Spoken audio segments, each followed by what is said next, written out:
सङ्खुवासभामा हेवा खोलाको बाढीले बेपत्ता 18 मजदुर अझै अज्ञात। कान्तिपुर समाचारमा आज 4 दलीय समाजवादी मोर्चाको कार्यविधि तयार। स्थानीय उत्पादनलाई बढावा दिँदै पाहुनालाई मौलिक स्वागत गर्दै धादिङको अम्बोटेको गुरुङ होमस्टे। विदेशी पर्यटकमा देखियो मंकीपक्स भाइरसको संक्रमण। कान्तिपुर हिसान एडुफियरमा काठमाडौँ महानगरपालिकाले रोक लगाउँदा करोडौं आर्थिक क्षति पुगेको भन्दै उच्च अदालत पाटनमा मुद्दा दायर। हिन्दी चलचित्र आदिपुरुष विवादबारे भारतीय कम्पनीले पठायो काठमाडौँ महानगर प्रमुखलाई पत्र। अन्तर्राष्ट्रियमा चीन अमेरिका सम्बन्ध सुधारको प्रयासमा उच्च नेतृत्व र खेलकुदमा स्टुटगार्ट ओपन टेनिसको उपाधि अमेरिकाका फ्रान्सिस टियाफोलाई। नमस्कार, अब मुख्य समाचार। माओवादी केन्द्र सहित 4 दलीय समाजवादी मोर्चाको घोषणा आज। संसदमा 54 सीट सहित तेस्रो शक्ति बन्ने मोर्चाको नेतृत्व आलो पालो। सङ्खुवासभा ताप्लेजुङ र 5 थरको बाढी पहिरोमा मृत्यु हुनेको संख्या 5 पुग्यो। 28 जना बेपत्ता। विपदको पूर्व सूचना प्रणाली भएन प्रभावकारी। असारमा बजेटको अत्यधिक रकम सक्ने प्रवृत्ति अझै रोकिएन। 1 महिनामै 25% खर्च। सानादेखि बहुवर्षीय आयोजनाका ठेकेदारलाई काम सक्न भ्याइ नभ्याइ। अमेरिकी विदेश मन्त्री एन्टोनी ब्लिङ्कन र चिनिया समकक्षी छिनकाङ बीच भेटवार्ता। व्यापार, प्रविधि र क्षेत्रीय सुरक्षामा सम्बन्ध सुधार प्राथमिकतामा। र युएफा नेसन्स लिगको उपाधि स्पेनलाई क्रोएसिया पेनाल्टीमा 5-4 ले पराजित। मोड्रिजको टोली पहिलो ठूलो प्रतियोगिताको च्याम्पियन बन्नबाट चुक्यो।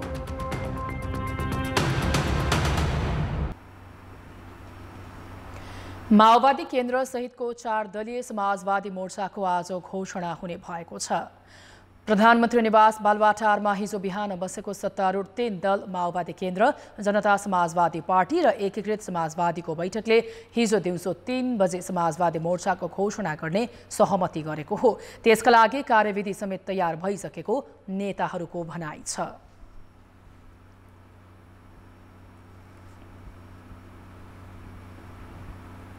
आज हाम्रो डकुमेन्ट्स हामीले फाइनल गरेको छौँ कार्यदलको तर्फबाट। सम्भवतः यो भोलि चाहिँ नि अब हामी समाजवादी मोर्चा गठनको घोषणा गर्ने प्रक्रियामा जान्छौँ होला। हरेक बैठकमा हामी चाहिँ पालै पालो हामी चाहिँ शीर्ष नेताहरूबाट यसको बैठकको चाहिँ अध्यक्षता गर्ने भन्ने खालको एउटा समाजदारी बनाएका छौँ। अरू विषयमा हामी विस्तृत रूपमा छलफल गरेर यसको कार्यविधि बनाउनेछौँ। समाजवादी मोर्चा गठनका लागि माओवादीबाट कृष्ण बहादुर महरा, जसपाबाट राजेन्द्र श्रेष्ठ र एकीकृत समाजवादीबाट प्रमेश हमालले कार्यविधि तयार पारेका थिए। 3 दलबीच पार्टी एकता गरेर अघि बढ्ने विषयमा छलफल भए पनि तत्काल सम्भव नभएकाले मोर्चा बनाउने निष्कर्षमा पुगेको एकीकृत समाजवादीले जनाएको छ। मोर्चा गठनका लागि अन्य वाम घटकसँग पनि छलफल भइरहेको नेताहरूले जनाएका छन्। गत मङ्सिरको निर्वाचनमा माओवादी केन्द्र र जसपाको शक्ति खुम्चिएको अवस्था छ भने एमालेबाट अलग भएको एकीकृत समाजवादी राष्ट्रिय पार्टी बन्नबाट वञ्चित भएको थियो। 3 दलको समाजवादी मोर्चा बनेपछि सांसद संख्या 54 पुग्नेछ। भीषण वर्षासँगै आएको बाढीले बगाएर सङ्खुवासभा ताप्लेजुङ र 5 थरमा 5 जनाको मृत्यु भएको छ भने 33 जना बेपत्ता भएका छन्। सङ्खुवासभाको हेवा खोलामा शनिबार राति आएको बाढीले बगाउँदा 5 का सन्तोष राईको मृत्यु भएको छ। बाढीले चैनपुर 4मा निर्माणाधीन 6 मेगावाटको सुपर हेवा हाइड्रो पावरका 18 जना मजदुर सम्पर्क बाहिर छन्। प्रहरीका अनुसार सभापोखरी गाउँपालिकामा 2 र चैनपुर नगरपालिकाको नुनढाकीमा 1 जना बेपत्ता भएका छन्। 5 थरको हिलिहाङमा 6 जना बेपत्ता छन्। अविरल वर्षाका कारण पहिरो आउँदा 5 थरको याङबरक 1 मा 3 घर थुनिएका छन्। स्थानीय फेदी खोलामा आएको बाढीसँगै पहिरोको जोखिम बढेपछि उनीहरू सुरक्षित स्थलमा जान सकिरहेका छैनन्। जोखिममा परेका 9 घरका 9 जनालाई हेलिकप्टर झिकाएर सुरक्षित स्थानमा सार्ने प्रयास भइरहेको 5 थरका प्रहरी प्रमुख हरि खतिवडाले बताएका छन्। बाढीमा परेर बेपत्ता भएका 5 मध्ये 1 जनाको शव भेटिएको छ भने 1 जनाको उपचारका क्रममा निधन भएको छ। बाढीले 32 वटा घरमा क्षति पुर्याएको छ। ठाउँ ठाउँमा 7 वटा झोलुङ्गे र 6वटा पक्की पुल बगेका छन्। पहिरोले मेची राजमार्गको हेवा खोला र तमोर करिडोरको बेलीब्रिज बगाएका कारण पाँचथर र ताप्लेजुङ जिल्लाको सडक सम्पर्क टुटेको छ। ती स्थानसम्म राहत पुर्याउन समेत कठिनाई भइरहेको छ। उता ताप्लेजुङमा एकै परिवारका 3 सहित 4 बेपत्ता छन्। ताप्लेजुङको सिन्डिङवा गाउँपालिका स्थित मेहेलेमा पहिरोले घर बगाउँदा एकै परिवारका 3 जना बेपत्ता छन्। 51 घर जोखिममा परेको छ भने 9 घरमा पूर्ण क्षति भएको छ। फालेलुङ 3 खोलाघारी स्थित मनप्रसाद राईको घरमा पुरिएकी 9 वर्षीय जुना साबदेनको उपचारको क्रममा मृत्यु भएको छ।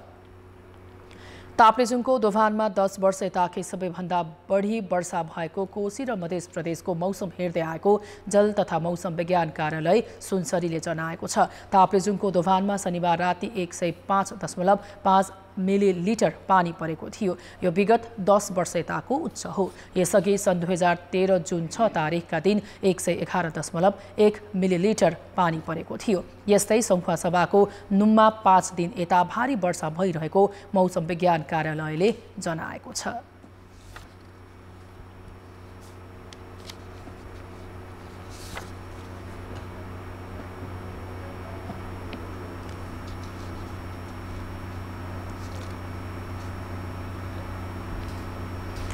कोशी प्रदेश सरकारले बाढी पहिरोबाट ज्यान गुमाउनेका परिवारलाई राहत स्वरूप 1 लाख रुपैयाँ दिने निर्णय गरेको छ।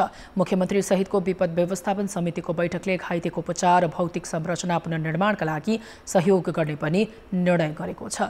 बाढी र पहिरोले बगाएका तथा भत्किएका पुलहरू यथाशीघ्र मर्मत गरी अवरुद्ध सडक खुलाउने प्रयास गर्ने बैठकको निर्णय छ। कोशी प्रदेशका स्वास्थ्य तथा ऊर्जा मन्त्री तिलक कुमार मेन्याङबोले बाढी पहिरो प्रभावित क्षेत्र पुगेर त्यहाँको अवस्थाबारे बुझेका थिए।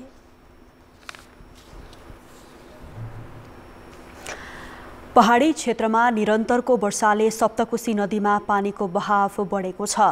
हिजो दिउँसोको मापन अनुसार सप्तकोशीमा पानीको बहाव 1,40,120 क्युसेक पुगेको जिल्ला प्रहरी कार्यालय सुनसरीले जनाएको छ। पानीको बहाव बढ्दो क्रममा रहेकाले तटीय क्षेत्रका स्थानीयलाई सुरक्षित रहन सुनसरीको बराहा क्षेत्र नगरपालिकाले आग्रह गरेको छ। मनसुन सुरु भएको पहिलो साता नै बाढी पहिरोबाट कोशी प्रदेशका 3 जिल्ला प्रभावित भए। बाढी पहिरोबाट वर्षेनी जनधनका साथै विकास आयोजनामा समेत क्षति हुने गरेको छ। जोखिम न्यूनीकरणका लागि सरकारबाट हरेक वर्ष कार्ययोजना बनाइन्छ, पूर्व तयारी थालिएको दावी पनि गरिन्छ। तर व्यवहारमा भने जोखिम न्यूनीकरणको प्रयास खासै भएको पाइँदैन। नेपालमा पछिल्लो 10 वर्षको अवधिमा बाढी पहिरोका कारण 1,77 करोड भन्दा बढीको क्षति भएको विवरण राष्ट्रिय विपद जोखिम न्यूनीकरण तथा व्यवस्थापन प्राधिकरणले जनाएको छ। तर सरकारको प्रयास जोखिम न्यूनीकरण र रोकथाममा भन्दा पनि घटना भइसकेपछि उद्धार र राहत वितरणमा मात्र केन्द्रित हुने गरेको छ। जुन अधिकार जिम्मेवारी छ त्यसलाई चाहिँ अहिले नै पूरा गर्ने क्षमता विकास भइसकेको छैन सबै तहहरूमा र यो क्षमता विकासको प्रक्रिया पनि रहेको छ। त्यसैले गत वर्षभन्दा पोहोर केही बेटर थियो, पोहोरभन्दा अहिले केही बेटर भएको छ। यो क्रमशः सुदृढ हुँदै गएको अवस्था छ। सङ्खुवासभा ताप्लेजुङ र पाँचथरमा शनिबार भीषण बाढी आउँदैछ भन्ने पूर्व जानकारी स्थानीयले पाएको भए उनीहरू राति नै सुरक्षित स्थानमा सर्न सक्थे। प्राधिकरणले जोखिमयुक्त क्षेत्रमा पूर्व सूचना दिने स्मार्ट साइरन जडान गरिने बताउँदै आएको छ। विपद व्यवस्थापन संयन्त्रलाई कानुनत पालिका र वडा तहसम्म विस्तार पनि गरिएको छ। तर पूर्व सूचना दिने र जोखिम क्षेत्रका बासिन्दालाई सतर्क गराउने काम भने हुन सकेको छैन। आधुनिक प्रविधि अनुसार बाढीको जोखिमबारे मोबाइल फोनमै अलर्ट आउनुपर्ने हो, तर प्राधिकरणमा यस्तो सुविधा छैन। वेबसाइटमा सूचना भने दैनिक राख्ने गरिएको छ। 1155 नम्बरमा फोन गरेर प्राधिकरणका कर्मचारीसँग बाढीको जोखिमबारे सोध्न सकिन्छ। हामीले फोन गरेर सोद्धा आज पनि ताप्लेजुङ र पाँचथरमा उच्च जोखिम रहेको कर्मचारीले बताए। सङ्खुवासभा, तेह्रथुम, इलाम, दोलखा, गोर्खा, लमजुङ र ताप्लेजुङमा आज बाढीको मध्यम जोखिम रहेको प्राधिकरणको भनाइ छ। ताप्लेजुङ र पाँचथरमा अलिक बढी जोखिम छ आजलाई। अनि त्यसै गरी सङ्खुवासभा, तेह्रथुम, इलाम र बागमती प्रदेशमा दोलखा र गण्डकी प्रदेशमा लमजुङ र गोर्खामा चाहिँ आज अलिक जोखिम छ फ्ल्यास गर्दै सानो नदीहरूको केसमा हैन। प्राकृतिक प्रकोपले धनजनका साथै विकासका पूर्वाधारमा पनि क्षति पुर्याउने गरेको छ। शनिबार राति हेवा खोलामा निर्माणाधीन जलविद्युत आयोजनाको पावर हाउस र पुल बाढीले बगाएको छ। आयोजना क्षेत्रको जोखिम संवेदनशीलता अध्ययन नै नगरी निर्माण गर्ने प्रवृत्तिले विकासको पूर्वाधार जोखिममा पर्ने गरेको हो। जबसम्म हामीले हाम्रो विकासलाई विपदसँग जोड्न सक्दैनौँ तबसम्म यो अवस्था रहिरहन्छ। भन्दाखेरि विकासलाई चाहिँ विपद मैत्री बनाउन आवश्यक छ। हामीले डेभलपमेन्टलाई कसरी रिस्क सेन्सिटिभ बनाउने, रिस्क फ्रेन्डली बनाउने, ताकि उसले हुन सक्ने विपदहरू चाहिँ हैन लाइबाट कम से कम जुन छ क्षति बेहोर्नु पर्ने अवस्था रहोस् हैन। अलिकति सेफ साइड रिस्क फ्याक्टरहरूलाई हेर्नुपर्छ। अब चाहिँ हाम्रो नेपालको सिस्टम हेरेर त्यसलाई चाहिँ हेर्नुपर्छ। यो वर्ष 12,54,181 मानिस मनसुनजन्य विपदबाट प्रभावित हुन सक्ने प्राधिकरणको अनुमान छ। सरकारले विपदबाट हुने थप जनधनको क्षति रोक्न पूर्व सूचना प्रणालीलाई प्रभावकारी बनाउन जरुरी देखिएको छ। कान्तिपुर समाचारका लागि जिल्ला सहकर्मीहरूको सहयोग र क्यामेरामा पशुपति बुढाथोकीका साथ प्रकाश बम र सृजना बास्तोला, काठमाडौँ। भीषण वर्षासँगै आएको बाढी र पहिरोले पुर्याएको क्षतिबारे थप जानकारी दिन ताप्लेजुङबाट आनन्द गौतम र पाँचथरबाट लक्ष्मी गौतम हाम्रो प्रत्यक्ष सम्पर्कमा छन्। आनन्दजी, अहिले पछिल्लो जानकारी के छ? बाढी पीडित पहिरोको अवस्था कस्तो छ र उद्धारका लागि कस्तो प्रयासहरू गरिएको छ? जानकारी गराउनुहोस्। ताप्लेजुङ जिल्लामा अहिले पनि भारी वर्षा भइरहेको छ। ताप्लेजुङ जिल्लाको सदरमुकाम फुङलिङमा म जहाँ छु यहाँ पनि भारी वर्षा भइरहेको छ भने ताप्लेजुङको पूर्वी क्षेत्र, खास गरी यो पटक पूर्वी क्षेत्र बढी प्रभावित भएको छ। सिडिङवा गाउँपालिकाको मेहेले, सुरुमखिम लगायतका क्षेत्र बढी प्रभावित भएको छ। मेहेलेमा हिजो एकजना व्यक्तिको निधन भएको थियो। उहाँ अस्ति पहिरोमा पनि बेपत्ता हुनुभएको थियो भने उहाँको शव हिजो भेटिएको थियो। 3 जना अझै पनि बेपत्ता हुनुहुन्छ। आज बिहान प्राप्त जानकारी अनुसार जिल्ला समन्वय समितिका सदस्य कला कणरियाले बिहान जानकारी दिँदै हुनुहुन्थ्यो। उहाँहरू 50-55 जनाको समूह एउटै गाउँमा हुनुहुन्छ, एउटै टोलमा हुनुहुन्छ। उहाँहरू नजिकमा रहेको सहज परिस्थितिमा हो भने 15-20 मिनट लाग्छ उहाँहरूलाई हिँडेर जानका लागि। निलगिरी मावि जाने प्रयास गरिरहेका छौँ, तर कतैबाट पनि जाने उपाय छैन, जाने बाटो कतैबाट पनि छैन। यता पनि पहिरो छ, उता पनि पहिरो छ, जसले गर्दा हामी त्यो 20 मिनटको स्कुलमा पनि पुग्न सकेका छैनौँ र एकदमै जोखिमपूर्ण अवस्थामा रहेका छौँ भनेर उहाँले केही समय अगाडि मात्रै जानकारी दिनुभएको थियो भने उता वार्ड नम्बर 7 को सुरुमखिम त्यो क्षेत्र पनि निकै प्रभावित रहेको छ। त्यहाँका सयौं मानिसहरू चाहिँ विस्थापित हुने अवस्थामा रहनु भएको छ र अहिले सुरक्षित भन्ने ठानिएका सरकारी विद्यालय भवनहरू ती पनि निकै जीर्ण अवस्थामा, जोखिमपूर्ण अवस्थामा रहेकाले कहाँ सुरक्षित हुने, कहाँ असुरक्षित हुने भन्ने नै यकिन हुन नसकेको भनेर उहाँले जानकारी गराउनु भएको छ। ताप्लेजुङ जिल्ला चाहिँ सडक सञ्जालबाट अन्य बाहिर जिल्लाको सम्पर्कबाट टुटेको छ हिजोदेखि नै। खास गरी पाँचथरको हेवा खोलामा आएको बाढीले पाँचथरको फिदिम, इलाम हुँदै झापा जाने र शङ्खसभा तेर्थम हुँदै दोभानको बाटो, यो दुवै बाटोको पुलहरू बगाएको हुनाले ताप्लेजुङबाट यातायातका साधनहरू बाहिर जान सकेका छैनन् भने बाहिर जिल्लाबाट पनि आउन सकेका छैनन्। खाद्यान्न मौदातको अवस्था कस्तो रहेको छ भनेर हिजो मूल्याङ्कन पनि गरिएको थियो। ताप्लेजुङमा डिजेल, पेट्रोल अहिले शून्य अवस्थामा रहेको छ। पेट्रोल शून्य अवस्थामा छ, डिजेल 9000 लिटर मात्रै छ। तर बाहिर जिल्लाबाट अझै ल्याउनका लागि पुल बनाउनु पर्ने र पुल सहित आउनका लागि 9-10 दिनसम्म लाग्न सक्ने भएकोले निर्माण कार्य लगायत प्रभावित हुने अवस्था देखिएको छ भने ती त पछिका कुरा भए। यति बेला चाहिँ मानवीय जनजीवन नै निकै अस्तव्यस्त बनेको अवस्था रहेको छ। ताप्लेजुङको सिडिङवा र सिरजङ्गा गाउँपालिकाका नागरिकहरू निकै समस्यामा रहनु भएको छ र उद्धारको लागि उहाँहरूले चाहिँ हारगुहार मागिराख्नु भएको छ। घरहरू जताततै भत्किएको छ, जताततै पहिरो छ र ताप्लेजुङको यो बेलाको वर्षा चाहिँ कस्तो छ भने करिब 15-20 मिनट जति ठप्प रहन्छ, पानी नै पर्दैन। फेरि आधी घण्टा जति यति ठुलो पानी पर्छ कि आरीले खन्याए जस्तो पानी पर्छ। त्यसले गर्दाखेरि कति बेला कहाँ भत्किन्छ र कसरी सुरक्षित हुने भन्ने चाहिँ निकै समस्या रहेको जानकारी गराउनु भएको छ र वर्षा अहिले पनि जारी रहेको हुनाले नागरिकहरूलाई जोगाउनका लागि राज्यले निकै राम्रो गरी उपाय लगाउनु पर्ने, हवाई उद्धारको व्यवस्थापन गर्नुपर्ने अवस्था देखिएको छ। 3 जना व्यक्ति, 1 जना 30 वर्षीय युवक, उहाँको श्रीमती, 2.5 वर्षीय नानी सहित विगत 4 दिनदेखि ओडारमा बस्नुभएको छ। उहाँहरू गोठमा हुनुहुन्थ्यो। उहाँहरूको गोठको छेउैबाट पहिरो गयो। 25-26 वटा उहाँले पाल्नुभएको बाख्रा पनि पहिरोले लगिदियो। त्यसपछि गोठ पनि बग्ने भएपछि उहाँहरू ओडारमा बस्नुभएको छ। उहाँहरू 3वटा खोला छ वरिपरिबाट, 3वटा खोला छ। त्यो खोला तर्न नसकेको कारणले गर्दा फर्कन सक्नु भएको छैन। उहाँको आमाले भन्दै हुनुहुन्थ्यो हिजो दिउँसो चाहिँ एकपटक सम्पर्क चाहिँ भएको थियो। बेला बेला सोलरबाट चार्ज हुन्छ, तर घाम नलागेका कारण सोलरै चार्ज नभएको हुनाले मोबाइल चार्ज गर्न पनि कठिन भएको छ र त्यसले गर्दा हामीलाई चाहिँ निकै कठिन भएको छ। राज्यले उहाँहरूको उद्धार गरिदिनुपर्छ भनेर भन्नुभएको थियो। प्रदेश 1 सरकारले हेलिकप्टर पठाउने भनेको थियो, तर मौसम खराबका कारण हेलिकप्टर जान नसकेको भनेर खानेपानी, ऊर्जा तथा स्वास्थ्य मन्त्री तिलकुमार मेनेङ्गोले जानकारी दिनुभएको छ। र तापजुङको अवस्था चाहिँ हिजोभन्दा आज झन कठिन अवस्था देखिएको छ बाढी पहिरोका कारण। त्यसमा पनि सिदिङवा गाउँपालिका जुन भारतसँगको सीमावर्ती क्षेत्रमा पर्छ, तापजुङको पूर्वी क्षेत्रमा पर्छ, र सिरिझङ्गा गाउँपालिका, यी गाउँपालिकाको जनजीवन चाहिँ अलि बढी नै अस्तव्यस्त भएको अवस्था छ यति बेला तापजुङमा।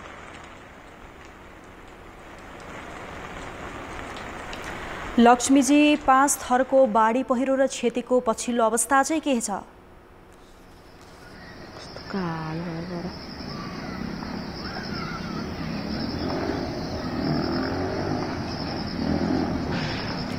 लक्ष्मीजी, मलाई सुन्दै हुनुहुन्छ? 5 थरको पछिल्लो अपडेट, बाढी पहिरो र क्षतिको अपडेट के छ?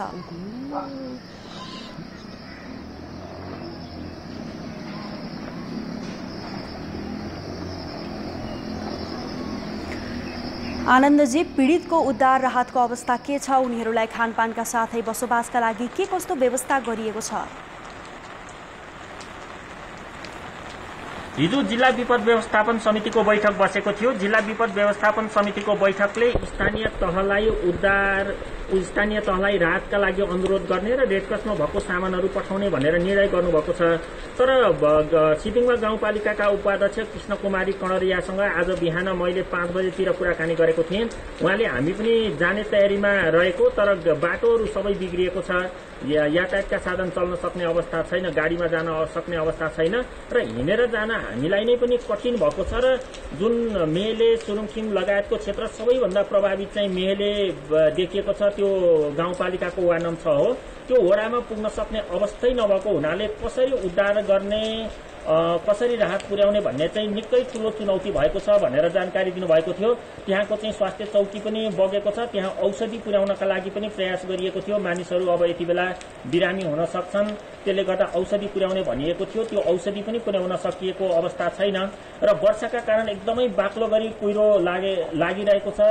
वर्षा लगातार जसो भइराखेको छ, त्यसले गर्दा त्यहाँ उद्धार कर्मीहरू पुग्नै सकेको अवस्था छैन र अब कसरी पुर्याउने भन्ने विषयमा चाहिँ त्यहाँ नेपाली सेना र सशस्त्र प्रहरीको टोली नजिक आसपासबाट सिनामबाट चाहिँ मैले सशस्त्र प्रहरीको टोली त्यो क्षेत्रमा परिचालन गरेको छु भनेर सशस्त्र प्रहरीका प्रमुखले भन्नुभएको थियो। तर केही दिन अगाडि यामफु दिनमा जहाँ निकै ठुलो काबेली नदीमा आएको बाढीले त्यहाँ एक घर बगायो भने अन्य विद्यालय लगायतका भौतिक संरचनाहरूमा क्षति गर्यो। त्यहाँका 15 परिवारहरू विस्थापित हुनुभएको छ। उनीहरूको सहयोगका लागि टोली पठाएको र त्यो टोलीलाई फर्काउने भनेर भन्नुभएको थियो। त्यो प्रयास पनि सफल हुन सकेको छैन। सशस्त्र प्रहरी र छेदाको टोलीले नै जो ओडारमा रहेका थिए उनीहरूलाई पनि डोरी टाँगेर उद्धार गर्न सकिन्छ कि भन्ने प्रयास पनि गरिराखेका छौँ भन्नुभएको थियो। त्यो प्रयास पनि सफल हुन सकेको छैन र अब यो वर्षा लगातार भइराखेको र वर्षा नरोकिएका कारण स्थानीयवासीले नै एक आपसमा सहकार्य गरेर सुरक्षित ठाउँमा जाने, त्यस पछाडि आफूसँग जे खाद्य सामग्री छ त्यसलाई उपयोग गर्ने गरीको वातावरण बनाउनु पर्ने पहिलो अवस्था देखिन्छ भने राज्यले यति बेला चाहिँ हवाई उद्धारलाई प्राथमिकता दिनुपर्ने देखिन्छ। किनभने सडक यातायातका सबै साधनहरू, स्रोतहरू अवरुद्ध भएको हुनाले राज्यले अब आफू अनुगमनका नाममा आफू हेलिकप्टर मात्रै उडाउने होइन कि नागरिकका लागि चाहिँ हेलिकप्टर उडाउनु पर्ने अवस्था रहेको छ। उहाँहरूको कोलाहल सुन्दा, उहाँहरूको कुराकानी सुन्दा कतिपयले आफू विस्थापित भएको क्षेत्रबाट पनि फेसबुकमा लगायतका सामाजिक सञ्जालमा अपडेट लाइभ गरिराख्नु भएको छ। उहाँहरूको अवस्था हेर्दा चाहिँ निकै कठिन अवस्था जस्तो देखिन्छ। तथापि वर्षा पनि नरोकिएका कारण निकै चुनौतीपूर्ण बनेको छ र राज्यले पनि खासै आफ्नो उपस्थिति चाहिँ यति बेला देखाउन सकेको अवस्था छैन। निर्णय चाहिँ गरेको छ सहज बनाउने भनेर, तर निर्णयमा मात्रै सीमित देखिएको छ यति बेला। लक्ष्मीजी, पाँचथरको बाढी पहिरो र क्षतिको पछिल्लो अवस्था के छ, जानकारी गराउनुहोस्। देखेको यो झिङ्गो यहाँ अगाडि जितेन्द्र शाह फोटो।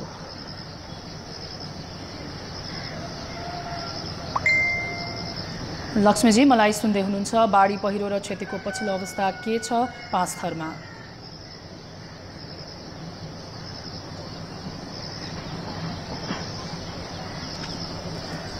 ताप्लेजुङबाट हाम्रा सहकर्मी आनन्द गौतमले हामीलाई पछिल्लो जानकारी गराउँदै थिए बाढी पीडितको अवस्था बारेमा, र सहकर्मी पाँचथरबाट लक्ष्मी गौतमलाई हामीले बारम्बार कन्ट्याक्ट गर्ने प्रयास गरिरहेका छौँ, तर उहाँले हाम्रो कुरा सुनिरहनु भएको छैन। र अहिले ताप्लेजुङबाट आनन्द गौतम पुनः सम्पर्कमा हुनुहुन्छ। आनन्दजी, अहिले मौसम पानी परिरहेको छ भनेर यहाँले जानकारी गराइराख्दाखेरि आज दिनभर पानी पर्ने मौसम विभागले जनाएको छ कि के छ आज दिनभरिको अवस्था पानीको, बताइदिनुहोस्। पानी चाहिँ आज पनि दिनभरि पर्ने भनिएको छ। मौसमविदहरूले वर्षा चाहिँ पहाडी क्षेत्र कोशी प्रदेशका केही ठाउँमा चाहिँ भारी वर्षा हुने भनेर सूचना जारी गर्नुभएको छ। खास गरी अहिलेको यो वर्षा चाहिँ कस्तो खालको देखियो भने तल्लो क्षेत्रमा कम वर्षा भइराख्दा पनि माथिल्लो क्षेत्रमा बढी वर्षा भएर हुनसक्छ, अथवा हिम नदीहरूको अवस्था के छ त्यो त माथिल्लो क्षेत्रको बारेमा जानकारी भएन। तर माथिल्लो क्षेत्रबाट चाहिँ नदीहरूमा चाहिँ एकदमै छिटो बहाव आउने, माथिबाट खोला ठुलो भएर आउने र त्यसले चाहिँ बढी क्षति गरेको भन्ने अवस्था देखिएको छ। लेकमा बढी पानी परेको पनि हुनसक्छ, माथिल्लो हिमाली क्षेत्रमा लेकाली क्षेत्रमा बढी पानी परेको पनि हुनसक्छ। खोलाहरूमा चाहिँ एकदम ठुलो बाढी आइराखेको छ। त्यो बाढी चाहिँ मुहानबाट आइराखेको छ। तल्लो क्षेत्रमा कम पानी पर्यो, हाम्रोमा चाहिँ पानी परेकै छैन भनेर नागरिकहरूले म सुरक्षित छु भनेर महसुस गर्न सक्ने अवस्था यति बेला छैन। ताप्लेजुङमा पनि त्यो छैन र पाँचथरमा पनि त्यो अवस्था देखिएको छ। जस्तो हेवा खोलाले दुईवटा पुल बगायो, जुन पुल कहिले बगाउला र भने जस्तो अवस्थामा रहेका थिए, ती पुलहरू बगायो। त्यो चाहिँ मुहान क्षेत्रबाटै ठुलो बाढी आयो र त्यो बाढी आएको कारणले ती पुलहरू बगायो भन्ने स्थानीयले जानकारी दिनुभएको छ। त्यसो हुँदा तल्लो क्षेत्रका बासिन्दाहरू हामी चाहिँ यता पानी परेको छैन, सुरक्षित छौँ भन्न सक्ने अवस्था छैन। त्यसमा पनि नदी किनार आसपासमा बस्नुभएका बासिन्दाहरूका लागि त झनै जोखिम छ। ताप्लेजुङको दोभान बजार, जुन दोभान बजार मैया खोलाको छेउमा रहेको थियो, त्यहाँ 2072 सालदेखि तटबन्ध बनाएर बस्तीलाई सुरक्षित गरिएको थियो। तर यो पटकको बाढीले त्यो तटबन्ध पुरै भत्काएको छ र बस्ती पुरै जोखिममा परेको छ। त्यहाँ 76 परिवार छन्। त्यो ताप्लेजुङ सदरमुकामभन्दा पछिको दोस्रो ठुलो व्यापारिक केन्द्र हो। त्यहाँका बासिन्दाहरू 76 सालमा आगलागीको पीडामा परेका थिए, सबै ध्वस्त भएको थियो र अहिले बाढीको पूर्ण जोखिममा छन्। जबकि नदीले आफ्नो धार परिवर्तन गरेर बस्ती केन्द्रित भएपछि त्यो क्षेत्रका बासिन्दाहरू हिजैदेखि सामान ओसार्न थालेका छन्। यसले गर्दा के देखिन्छ भने माथिल्लो क्षेत्र लेकाली क्षेत्रमा परेको पानीले पनि तल्लो क्षेत्रमा चाहिँ एकदम प्रभाव पारिरहेको छ र नदी किनार आसपासका बासिन्दाहरूलाई बढी जोखिम बनाएको छ। भौतिक संरचनाहरू जस्तो सडकहरू खनिनु, अवैज्ञानिक ढङ्गले जथाभावी खनिएका सडकका कारण पनि ठुलो दुर्दशा भोग्नु परेको नागरिकहरूले यति बेला भनिराख्नु भएको छ। हिजो उहाँहरूले नै आफ्नामा सडक नपुर्याए हुँदैन भन्नुभएको थियो, अहिले पश्चाताप पनि गरिरहनु भएको छ। यसले गर्दा पहाडी क्षेत्रमा यो बाढी पहिरोले चाहिँ बसैसराईको जोखिम एकदम धेरै बढाएको छ। ताप्लेजुङको खेवाङमा सुरुङखिम गाउँपालिका 6 खेवाङ, जहाँ गत वर्ष पहिरो गएको थियो, 3 जनाको ज्यान गएको थियो। त्यहाँका वडाध्यक्षले भन्दै हुनुहुन्थ्यो 56 परिवार चाहिँ बसाइ हिँड्नुभयो। अबको वर्षा कटिन्छ कि कटिँदैन, किन बस्नु भनेर उहाँहरू चाहिँ बसाइ हिँडिराख्नु भएको छ। त्यसले गर्दा धन्यवाद आनन्दजी। उनी थिए हाम्रा सहकर्मी ताप्लेजुङबाट आनन्द गौतम, बाढी पहिरो प्रभावित क्षेत्रको पछिल्लो अपडेट गराउँदै। अब बाँकी समाचार। भौतिक पूर्वाधार तथा यातायात मन्त्री प्रकाश ज्वालाले बाढीका कारण अवरुद्ध सडक तथा पुल निर्माण कार्य थालनी गरिएको जानकारी दिएका छन्। प्रतिनिधि सभाको बैठकमा मन्त्री ज्वालाले सङ्खुवासभा र पाँचथरको उत्तरी क्षेत्रमा आएको बाढी तथा पहिरोका कारण अवरुद्ध सडक खुला गर्न सम्बन्धित निकायलाई निर्देशन दिएको बताए। बाढी पहिरोले सडक र पुलको मात्रै करिब 50 करोड र केही मानवीय क्षति समेत भएको उनले जानकारी दिए। हेवा खोलामा 10 दिनभित्र बेली ब्रिज जडान गर्ने गरी काम अघि बढाइएको मन्त्री ज्वालाको दाबी छ। सडक र पुलको क्षति करिब 50 करोड भएको अनुमान गरिएको छ। हाल क्षति भएको पुल जुन खास गरी हेवा खोला पुल छ त्यो पुल भत्किएको ठाउँमा बेली ब्रिज निर्माणको कामलाई चाहिँ हामीले आजैदेखि सुरु गरिसकेका छौँ। आजै हामीले सम्बन्धित कार्यालयमा सम्पर्क गरेर बेली ब्रिज उपलब्ध गराउने र त्यो बेली ब्रिज चाहिँ अगाडि बढाउने र 10 दिनभित्रमा हामीले त्यो ठाउँमा बेली ब्रिज जोड्ने काम चाहिँ सम्पन्न गर्ने गरी कामलाई अगाडि बढाइरहेका छौँ। यसअघि प्रभावित जिल्लाका सांसदहरूले बाढी पहिरोबाट प्रभावितहरूको उद्धार, राहत र पुनर्स्थापनामा तदारुकता देखाउन सरकारको ध्यान आकर्षण गराएका थिए। पीडितहरूलाई आवास र खाद्यान्नको सङ्कट छ, अहिले तत्कालै सङ्कट छ। त्यसैले आवास र खाद्यान्नको व्यवस्था गर्न नेपाल सरकारको ध्यान आकर्षण गर्न चाहन्छु। सडक यातायात अवरुद्ध भएको हुनाले केही समयको लागि विराटनगर र भद्रपुरबाट ताप्लेजुङको सुकेटारमा हवाई उडानलाई थप व्यवस्था गर्नको निम्ति माग गर्न चाहन्छु। पहाडी जिल्लाका सुरक्षाकर्मीहरूले मात्रै यो क्षतिलाई उद्धार गर्न नसक्ने भएको कारणले नेपाल सरकारसँग सम्मानीय सभामुख मार्फत चाँडोभन्दा चाँडो यस कार्यलाई उद्धार कार्यलाई सहयोग पुर्याइदिन र क्षतिलाई न्यूनीकरण गरी क्षतिपूर्ति राहत उपलब्ध गराइदिन हुन म विनम्र आग्रह गर्न चाहन्छु। सांसदहरूले पूर्वी पहाडमा भएको मानवीय र भौतिक क्षति तथा सम्पूर्ण विपदको अवस्थाबारे सदनमा जानकारी गराउन गृहमन्त्री समक्ष माग गरे। उनीहरूले विपद तयारीमा तदारुकता नदेखाएको भन्दै सरकारको आलोचना पनि गरे। सांसदहरू रामकुमार राई, अशोक कुमार चौधरी, बद्री पाण्डे लगायतले पनि प्रभावित क्षेत्रमा तत्काल उद्धार र राहतको व्यवस्था गर्न माग गरे। समाचार अझै बाँकी छन्। ग्रामीण पर्यटनको विकास र प्रवर्धनमा टेवा पुर्याउने उद्देश्यले पछिल्लो समय धेरै होमस्टे सञ्चालनमा आएका छन्। तर होमस्टे पनि सहर बजारका होटल जस्तै बन्न थालेको आरोप लाग्ने गरेको छ। यस्तो बेलामा उत्तरी धादिङको गङ्गा जमुना गाउँपालिकाको अम्बोटेमा सञ्चालित गुरुङ होमस्टेले भने स्थानीय उत्पादनलाई बढावा दिँदै पाहुनालाई मौलिक तरिकाले स्वागत गरिरहेको छ।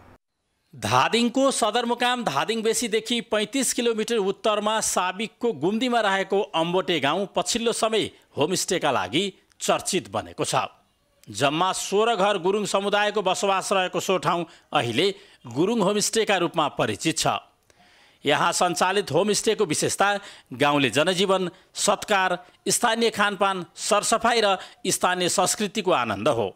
यहाँ पुग्ने पर्यटकले गुरुङ संस्कृतिसँग रम्न पाउँछन्।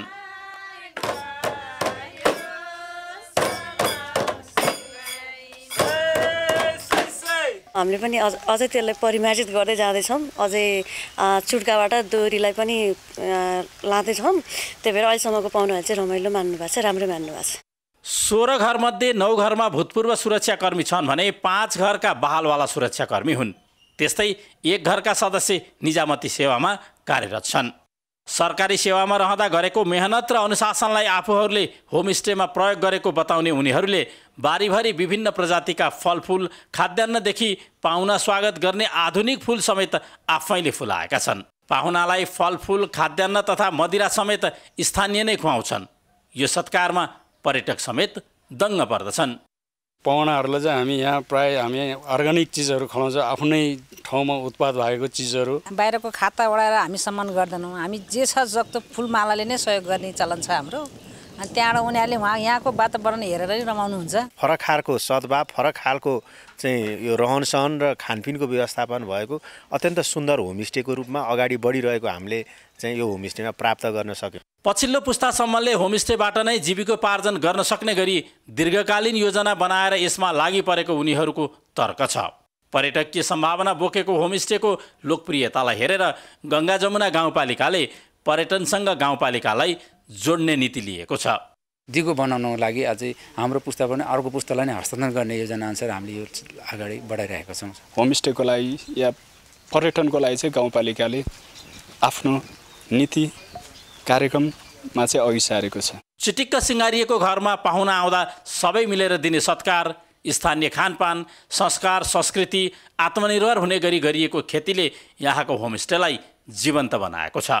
कान्तिपुर समाचारका लागि पोषनाथ अधिकारी, गुरुङ होमस्टे, गुम्दी, धादिङ।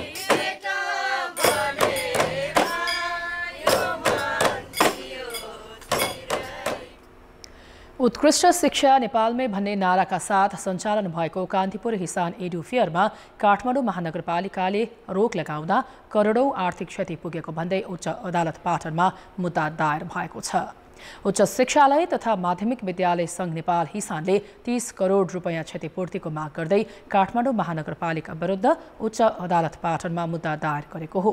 काठमाडौँमा आयोजित पत्रकार सम्मेलनमा आयोजक हिसानले शिक्षा मन्त्रालयसँग अनुमति र जिल्ला प्रशासन कार्यालय तथा काठमाडौँ महानगरलाई जानकारी दिई सञ्चालन गर्दा पनि महानगर प्रहरीले हस्तक्षेप गरेको उल्लेख गर्दै शैक्षिक मेला पुनः सञ्चालन हुन दिन आग्रह गरे। आज हामीले मुद्दा दर्ता गरेका छौँ, उच्च अदालतमा मुद्दा दर्ता गरेका छौँ र हाम्रो दुईटा विषय छ। एउटा यो जे घटना घट्यो त्यसको क्षमा माग्नुपर्छ, यसको चाहिँ जुन छ क्षतिपूर्ति महानगरपालिकाले दिनुपर्छ र यो मेलालाई कन्टिन्यू गर्नुपर्छ। उहाँहरूले हामीलाई पत्र दिन्छु दिन्छु दिन्छु दिन्छु भन्दा आजसम्म, आज लास्ट डेट हो, आजसम्म पनि पत्र दिनुभएको छैन। पत्र नदिकन काहीँ गर्न पाइन्छ? एउटा अपराधीलाई त त्यहाँ प्रहरीले समात्यो भने 24 घण्टाभित्र अदालतको आदेश दिएर अदालतमा हाजिर गर्नुपर्छ भने हामी त अपराधी होइन, हामी प्राज्ञिक हो। विधि सम्बद्ध ढङ्गले महिनौदेखि निर्धारित कार्यक्रमलाई बिथोल्नु, सूचना नदिनु तथा संवाद नगर्नु महानगरको गैर न्यायिक हस्तक्षेप भएको र विद्यार्थी तथा अभिभावकको सुसूचित हुने अधिकार वञ्चित गराइएको दावी आयोजकको छ। गुणस्तरीय शिक्षाको लागि स्वदेशी संस्थाहरूका तर्फबाट सूचना र परामर्श दिने उद्देश्यले सञ्चालित शैक्षिक मेलामा भएको हस्तक्षेप स्वीकार्य छैन। शिक्षामा समर्पित प्राज्ञिक वर्ग, विद्यार्थी तथा अभिभावकहरूको शान्तिपूर्ण क्रियाकलापलाई वर्दीधारी महानगर प्रहरीहरूको त्रासपूर्ण प्रवेश निन्दनीय छ। शिक्षासँग सम्बन्धित प्याप्सन एन्ड प्याप्सन स्वास्थ्य विज्ञान तथा प्रविधि मञ्च, ओपन प्युक्यान, एकोन, स्वास्थ्य विज्ञान शिक्षालय सङ्घ, निजी प्राविधिक शिक्षालय महासङ्घ लगायतले पनि शैक्षिक मेलामाथिको हस्तक्षेप शिक्षा जगतलाई नै त्रसित र आतंकित पार्ने खेल भएको बताएका छन्। देशभित्रै राम्रो शिक्षालयहरू छन्, यहीँ पढ्न सकिन्छ, यहीँ गर्न सकिन्छ भनेर एउटै छानामुनि सबै संस्थाहरूको चाहिँ परिचय दिने कार्यक्रमलाई एकदमै यो अवैधानिक भयो भन्ने हिसाबले रोक्नै पर्ने एकदमै स्थिति चाहिँ मैले देख्दिनँ। यो कार्यक्रम रोक्यो, यो कार्यक्रम रोकिनु हुन्न, यसको निरन्तरता हुनुपर्छ भन्ने पक्षमा प्याप्सन पनि एकबद्धता जनाएर यहाँ आएको छ। सभामुख देवराज घिमिरेले उद्घाटन गरेको मेलाको पहिलो दिन जेठ 32 गते नै काठमाडौँ महानगर प्रहरीले हस्तक्षेप गरी बन्द गराएको थियो। आर्थिक र अन्तर्राष्ट्रिय समाचार अझै बाँकी छन्। अर्थ र विकास। आर्थिक वर्षको अन्त्यमा विकास खर्च हुने प्रवृत्ति रोक्न संविधानमै जेठ 15 गते बजेट ल्याउने बाध्यात्मक व्यवस्था गरिएको छ। त्यसमाथि संसदीय समितिहरूले कुल बजेटको 10% भन्दा बढी खर्च गर्न नपाइने भनेर पटक पटक निर्देशन समेत दिइसकेका छन्। तर पनि असारमा बजेटको अत्यधिक रकम खर्च गर्ने प्रवृत्ति रोकिएको छैन। सोही कारण अहिले धमाधम जताततै निर्माण कार्य सञ्चालन भइरहेको देख्न सकिन्छ। मुलुकको दुर्गम भेगको त कुरै छाडौँ, वर्षा सुरु भएपछि सङ्घीय राजधानी काठमाडौँकै भित्री सडकमा हिँडिसक्नु छैन। आर्थिक वर्ष सकिनै लागेकाले सानादेखि बहुवर्षीय आयोजनाका ठेकेदारहरू काम सक्न हतारिएका छन्। अझ असार 15सम्म बिल पेश गरिसक्नुपर्ने सरकारको निर्देशनपछि कतिपयले त गुणस्तरमा समेत आँखा चिम्लिने गरेका छन्। अब असारमै किन गर्छ? अब अफिसले त्यही बेलामा ठेका लाउँछ, निर्माण व्यवसायले समयमा काम गर्दैन। यो असारे विकास भने खोइ के हो विगत 10-15 वर्षदेखि असारे विकास भनेका छौँ हामी। छन चाहिँ निरन्तर यस्तै छ कि सबै ठाउँमा बाटो, यहाँ मात्रै होइन। यो असारमै विकास हुने यो के होला? यो राज्यको के नीति हो? यो असारमा नहुनुपर्ने अगाडि नै हुनुपर्ने, यहाँ मात्रै होइन धेरै ठाउँमा छ यस्तो। जनताहरूले दुःख पाइरहेछन्। विगतमा असार मसान्तमा बजेट सार्वजनिक हुँदा संसदबाट पारित हुन असोजसम्म लाग्थ्यो भने विज्ञ छनौट सार्वजनिक खरिद ऐनको प्रक्रिया पूरा गर्दा चैतसम्म ठेक्का लाग्ने र असारमा पुँजीगत खर्च हुने अवस्था थियो। सोही अवस्थालाई रोक्न जेठ 15मै बजेट ल्याउने बाध्यात्मक व्यवस्था संविधानमै गरियो। त्यसबाट पनि असारे विकास नरोकिएपछि संसदका अर्थ समिति र लेखा समितिले आर्थिक वर्षको अन्तिम महिनामा 10% भन्दा बढी बजेट खर्च नगर्न निर्देशन दिइसकेका छन्। तर असारे विकास रोक्न न संविधानले सक्यो न संसदीय समितिका निर्देशनले नै। असारमा कुल बजेटको 20देखि 25% बजेट खर्च हुने गरेको छ।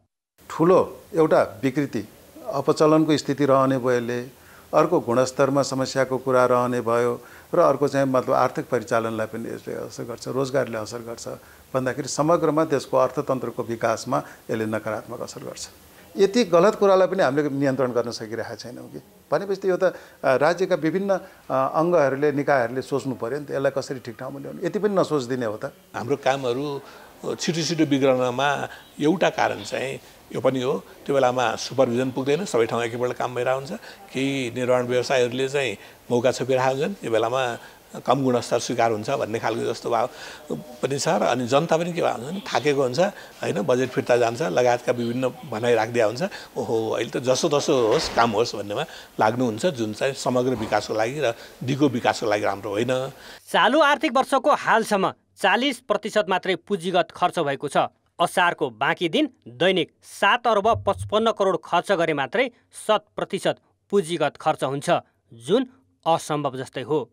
पुँजीगत खर्चको ठूलो हिस्सा ओगट्ने भौतिक पूर्वाधार मन्त्रालयको बजेट खर्च पनि 45% मात्रै छ। अब असारमा 25% बजेट खर्च हुने मन्त्रालयको अनुमान छ। भुक्तानी चाहिँ असारमा भएको होला, निर्माण कार्य चाहिँ सबै असारमा भएको होइन।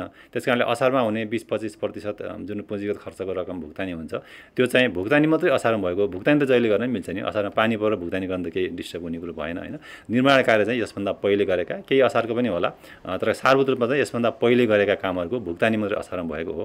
भौतिक पूर्वाधार मन्त्रालय मात्र होइन, शहरी विकास र प्रदेशका मन्त्रालय पनि बजेट सक्ने हतारोमा छन्। असारमै खर्च नगरे बजेट फ्रिज हुने भन्दै जथाभावी गरिएका विकासको गुणस्तरमा प्रश्न उठाउने कोही छैन।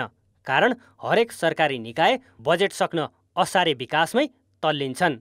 कान्तिपुर समाचारका लागि जिल्ला संवाददाताहरूको सहयोगमा सुमन पन्थ र भरत रावल, काठमाडौँ। अब जनमतमा हाम्रो प्रश्न छ, आर्थिक वर्षको अन्त्यमा विकासका नाममा बजेट खर्च गर्ने प्रवृत्ति किन नरोकिएको होला? ए, कर्मचारी र ठेकेदारको मिलेमतो, बे, काम देखाउने मेलो, र सी, झन्झटिलो प्रक्रिया। जनमतको अन्तिम परिणाम आज बेलुकी 8 बजेको कान्तिपुर समाचारमा प्रसारण गर्नेछौँ। कृपया NEWS न्युज स्पेस AB वा C टाइप गरी 34001मा SMS गरी आफ्नो मत व्यक्त गर्नुहोला। अब अन्तर्राष्ट्रिय समाचार। चीन भ्रमणमा रहेका अमेरिकी परराष्ट्र मन्त्री एन्टोनी ब्लिङ्कन र चिनिया परराष्ट्र मन्त्री छिङकाङ बीच करिब 7.5 घण्टा कुराकानी भएको छ। ब्लिङ्कनले द्विपक्षीय सम्बन्ध स्पष्ट र रचनात्मक भएको जिकिर गरेका छन्। भेटवार्तामा विवादास्पद विषय बनेका ताइवान कूटनीति, व्यापार, मानवाधिकार लगायतका विषयमा भने ठोस प्रगति भएन। भेटवार्तामा आफ्ना नागरिकको एक अर्का देशमा भ्रमण गर्न सजिलो बनाउन पनि जोड दिइएको छ। चिनिया परराष्ट्र मन्त्रीले अमेरिकासँग द्विपक्षीय सम्बन्ध रचनात्मक बनाउन प्रतिबद्ध रहेको, ताइवान द्विपक्षीय सम्बन्धको अति जोखिमयुक्त मुद्दा भएको र त्यो चीनको प्रमुख सरोकारको विषय रहेको बताएका थिए। चीनका छिमेकी मुलुकले भने बेजिङले अमेरिकासँग सैनिक स्तरको कुराकानी गर्न आनाकानी गर्नुलाई सतर्कताका साथ हेरेका छन्। ब्लिङ्कनले आज सम्भवतः चिनिया राष्ट्रपति सी जिनपिङलाई भेट्नेछन्। गत केही वर्षदेखि अमेरिका र चीनको सम्बन्ध चिसिएको छ। अमेरिकी नेतृत्वको यो भ्रमणको लक्ष्य सामरिक प्रतिद्वन्द्वता र असहमतिलाई कम गर्नु देखिएको छ। खेल समाचार बाँकी नै छ। खेलकुद समाचार। नमस्कार, कान्तिपुर खेलकुद समाचारमा स्वागत छ। नेपाली राष्ट्रिय पुरुष बास्केटबल टिमले 5 नेसन च्याम्पियनसिपमा लगातार तेस्रो जित हात पारेको छ। गैराती भएको लिग चरणको अन्तिम खेलमा नेपालले घरेलु टोली माल्दिभ्सलाई 75-68 अङ्कले पराजित गरेको हो। यसअघि नै सेमिफाइनल प्रवेश गरिसकेको नेपाल यो जितपछि तालिकाको शीर्ष स्थानमा रहँदै लिग टुङ्ग्याउन सफल भयो। उत्कृष्ट सुरुवात गरेको नेपालले पहिलो क्वार्टरमा 24-12 को अग्रता बनाएको थियो। दोस्रो क्वार्टरमा पनि उच्च लयलाई कायमै राख्दै 22-21 ले अघि रह्यो। तेस्रो क्वार्टरमा नेपाल 16-6 को अग्रता लिन सफल भएको थियो। चौथो क्वार्टरमा भने मालदिभसँग 29-13 ले पछि पर्यो। लिगको पहिलो खेलमा भुटानसँग 61-55 ले हारे पनि त्यसपछिका खेलमा भने नेपालले उत्कृष्ट पुनरागमन गर्यो। पाकिस्तानलाई 66-62 र बङ्गलादेशलाई 90-61 ले हराउँदै नेपालले अन्तिम 4 मा स्थान सुरक्षित गरेको हो। लिगमा नेपाल 4 खेलबाट 7 अङ्क जोड्दै तालिकाको शीर्ष स्थानमा रह्यो। 7 अङ्क नै बनाएको पाकिस्तान दोस्रो, 6 अङ्कका साथ बङ्गलादेश तेस्रो र भुटान चौथो स्थानमा रहे। मात्र 4 अङ्क बटुलेको मालदिभ्स भने प्रतियोगिताबाट बाहिरियो। शीर्ष 4 मा रहेका टिमले सेमिफाइनलमा प्रतिस्पर्धा गर्नेछन्। नेपाली राष्ट्रिय पुरुष क्रिकेट टिमका कप्तान रोहित पौडेलले अपेक्षा गरे अनुसारको बलिङ प्रदर्शन गर्न नसक्दा जिम्बाब्वेसँग हार बेहोरेको प्रतिक्रिया दिएका छन्। आइसिसी एकदिवसीय विश्वकप ग्लोबल छनौटको आफ्नो पहिलो खेलमा नेपाल हिजो घरेलु टोलीसँग 8 विकेटले पराजित भएको थियो। हरारे स्पोर्ट्स क्लबमा जिम्बाब्वेले टस जितेर फिल्डिङ रोजेपछि नेपालले 50 ओभरमा 8 विकेट गुमाएर 290 रनको योगफल बनाएको थियो। पहिलो विकेटका लागि कुशल भुर्तेल र आसिफ शेखले कीर्तिमानी 171 रन को साझेदारी गरेका थिए। 79 रनमा आउट भएका कुशल टेस्ट राष्ट्र विरुद्ध शतक बनाउने पहिलो खेलाडी बन्ने अवसरबाट चुके। आसिफले 66, रोहितले 31 र कुशल मल्लले 41 रन जोडे। जवाफमा जिम्बाब्वेले 44.1 ओभरमा 2 विकेटको नोक्सानीमा लक्ष्य पूरा गरेको थियो। कप्तान रोहितले ब्याटिङमा सन्तोषजनक प्रदर्शन भए पनि बलिङ सोचे अनुसारको नभएको बताए। उनले सुरुमा ब्याटिङ राम्रो भएको तर मध्यक्रममा रन सुस्त बनेको प्रतिक्रिया दिए। खेलपछि बोल्दै रोहितले 30-40 रन कम भएको बताए। अब अमेरिकासँगको खेलमा ध्यान केन्द्रित गर्ने बताउँदै उनले सुपर 6 प्रवेशको योजना सुनाए। नेपालले भोलि आफ्नो दोस्रो खेलमा अमेरिकासँग प्रतिस्पर्धा गर्नेछ। तेस्रो संस्करणको युएफा नेसन्स लिगको उपाधि स्पेनले जितेको छ। फाइनलमा स्पेनले क्रोएसियालाई पेनाल्टीमा 5-4ले पराजित गरेको हो। नेदरल्यान्ड्सको रटरडममा गैराती भएको खेलको निर्धारित र अतिरिक्त समय गोल रहित बराबरीमा सकिएको थियो। दुवै टिमको गोलको प्रयास असफल हुँदा खेल 120 मिनेटसम्म लम्बिएको हो। सुस्त सुरुवात गरेको क्रोएसियाले अतिरिक्त समयमा स्पेनमाथि दबाव बनायो तर स्पेनको मजबुत डिफेन्सलाई तोड्न भने सकेन। स्पेनका लागि मार्को असेन्सियो र गावीले अवसरको सदुपयोग गर्न सकेनन्। पेनाल्टीमा पूर्व विश्वकप विजेता स्पेनले बाजी मार्यो। क्रोएसियाका ब्रुनो पेट्कोभिचको प्रहार स्पेनिस गोलकिपर उनाई सिमोनले उत्कृष्ट बचाउ गरे। उनले लाभ्रो माहेरको पेनाल्टी पनि विफल पारिदिएका थिए। एमेरिक लापोर्तो पेनाल्टीमा चुके पनि स्पेनका लागि महँगो साबित भएन। स्पेनका लागि डानी कार्वाहालले विजयी पेनाल्टी प्रहार गरे। स्पेनले 11 वर्षपछि पहिलो अन्तर्राष्ट्रिय उपाधि जितेको हो। यसअघि उसले सन् 2012मा युरोकप जितेको थियो। यस्तै स्पेन विश्वकप, युरोकप र नेसन्स लिग जित्ने दोस्रो राष्ट्र बनेको छ। यसअघि फ्रान्सले यो सफलता प्राप्त गरेको थियो। 2021मा स्पेन नेसन्स लिगको फाइनलमा फ्रान्ससँग नै पराजित भएको थियो। क्रोएसियाले भने फेरि एकपटक आफ्नो फुटबल इतिहासमै पहिलो मुख्य ठुलो प्रतियोगिताको च्याम्पियन बन्ने अवसर गुमायो। कप्तान लुका मोड्रिचको टोली यसअघि 2018को विश्वकपमा दोस्रो र 2022मा तेस्रो भएको थियो। स्पेनसँगको खेलसँगै मोड्रिचले राष्ट्रिय टिमका लागि 166औं क्याप जिते। 37 वर्षीय मोड्रिचले आगामी साता आफ्नो अन्तर्राष्ट्रिय फुटबलको भविष्यबारे निर्णय लिन सक्ने अनुमान छ। खेलकुद समाचार अहिलेलाई यति नै। कान्तिपुर समाचार अहिलेलाई सकियो। यसपछि गुड मर्निङ नेपाल हेर्न सक्नुहुनेछ। कान्तिपुर टेलिभिजन हेर्दै गर्नुहोला। नमस्कार।